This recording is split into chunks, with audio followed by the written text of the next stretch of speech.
Hello, this is John Axtell from Guildford Astronomical Society and Brooklands Radio, and welcome to Stars Over Surrey. No, this isn't a Canon, this is my telescope, and I'm up here at the Kenning Heath Star Party. But now it's time to go over to the slides and look at the constellation that's suitable for viewing this month. Okay, so here we are at the laptop, and as per usual, I like to give those of you who know your way around the sky and recognise some of the constellations the opportunity to spot which one this is. It is, of course, Cassiopeia. Quite a distinctive W shape in the sky.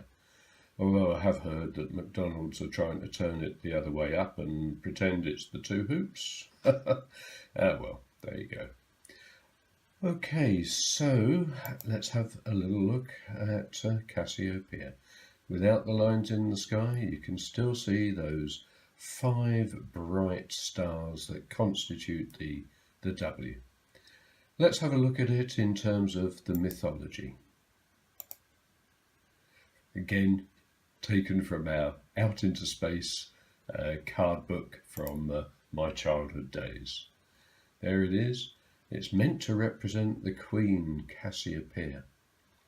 She was the queen, the mother rather, of Andromeda, who of course was saved from the Kraken by Perseus, riding of course on Pegasus, the winged horse.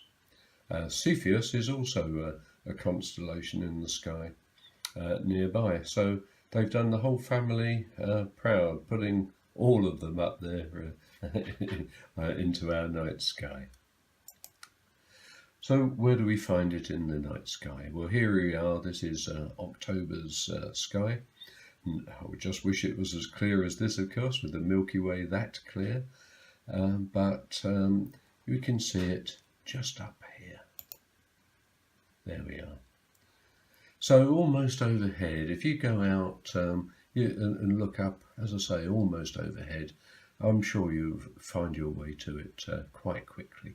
And as we've said on the previous slide, opposite the pole star from the plough, which is quite a useful pointing and navigating device that astronomers and also seafarers got to know.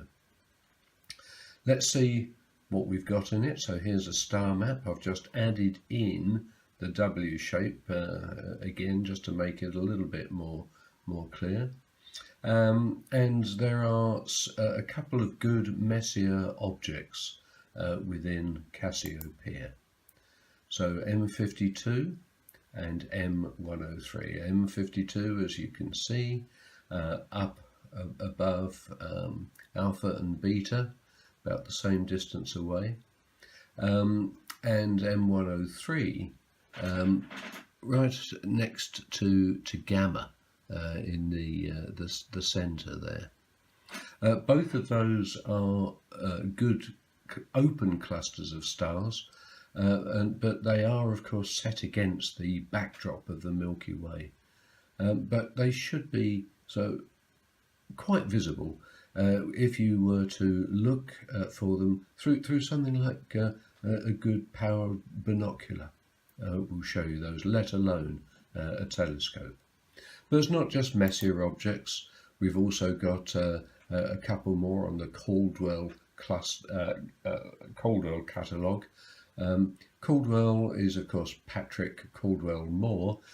He set up at the request of the American magazine Sky and Telescope, a similar list to the Messier list, about the same number of objects in it. And he's chosen a couple of the open clusters, NGC 637 and NGC 663, there as Caldwell entries. In addition to that, some good double stars there, and indeed Iota there is a triple star, and we've got a variable star there too. Let's have a look at those Messier objects. As you can see, massive stars because of the backdrop of the Milky Way, but M52, a self-contained, gravitationally mutually bound cluster of many dozens, many scores of stars, probably the best part of 100 or so there. Cumulative magnitude is 7.3, discovered by Charles Messier himself. Whereas this one, M103, was added to his catalogue by Charles Messier, but was discovered by another Frenchman, Pierre Méchain. Similar magnitude, another good cluster. Now, Cassiopeia, as I've mentioned earlier, opposite the sky, opposite the pole star from Ursa Major, is useful to help you navigate around the sky. There are a couple of good objects that you can find using Cassiopeia as pointer, but to be honest, you can also use Cassiopeia to help you to find north. Not in such an obvious way as Ursa Major, with the two pointers from Ursa Major pointing to the pole star, but in a similar way. The distance is about the same. You'll see on the slide there that it says circumpolar. That's the name that applies to all of the constellations that revolve around the pole and never quite dip below our horizon. So at night time you should always be able to find the stars, subject of course to being covered by cloud. Now if you want to find north, ideally you would use Ursa Major, or that part of Ursa Major called the Plough or the Big Dipper, because of those pointer stars pointing straight at it. But of course that might be covered by cloud. So might Polaris itself. But if you've got an idea of the rough distance between the Big Dipper and Polaris, then remember, if you can see Cassiopeia, that the pole star is about the same distance away from Cassiopeia as Ursa Major is. And if you bear in mind that shape of the W, it's almost leading on to it. This, by the way, is just demonstrating the idea of circumpolar. On the left-hand side, we're showing the autumn skies. So that's how it is at present. Cassiopeia, high in the sky, almost overhead at night time now. But come a few months' time, Cassiopeia will be further down. And same for spring. In spring, it'll be much, much lower.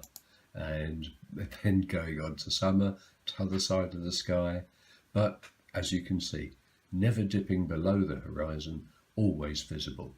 So if Ursa Major is blocked out by cloud, use Cassiopeia to get a rough idea of where north is. There's the pole star, there's the pointers. You can just use a rough judgment going from the end star of Cassiopeia there to give you more or less where the North Star is. Now, you can also use it to find some really good objects, not in Cassiopeia itself, but not that far away.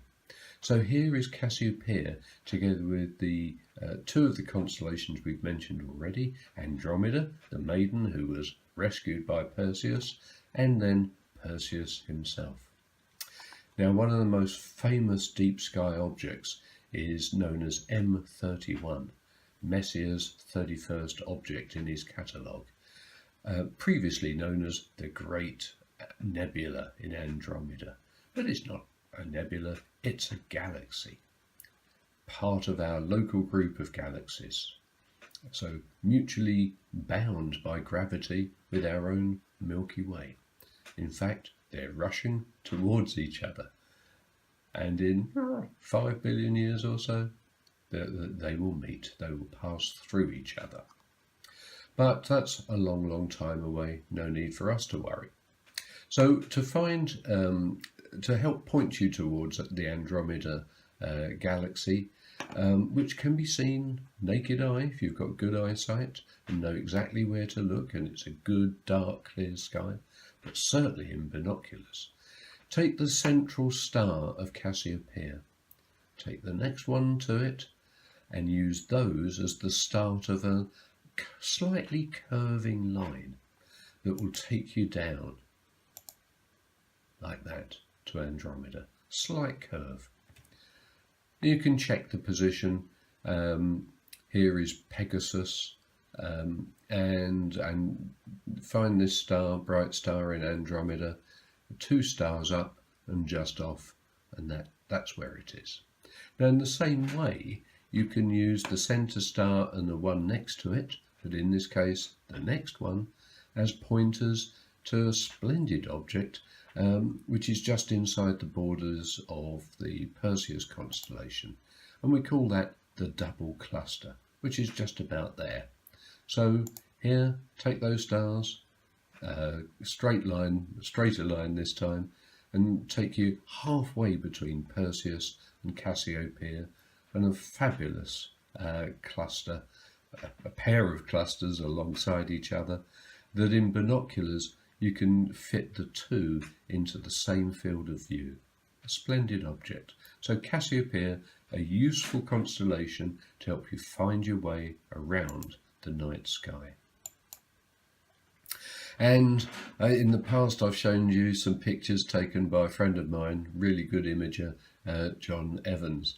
And this is a wide field shot, but I do like this one. Nice clear skies taken in La Palma, high up on the mountains there, and there you've got the Herschel telescope inside the observatory there, and there you've got Cassiopeia just riding ahead of the top of the road there, leading up to the observatory.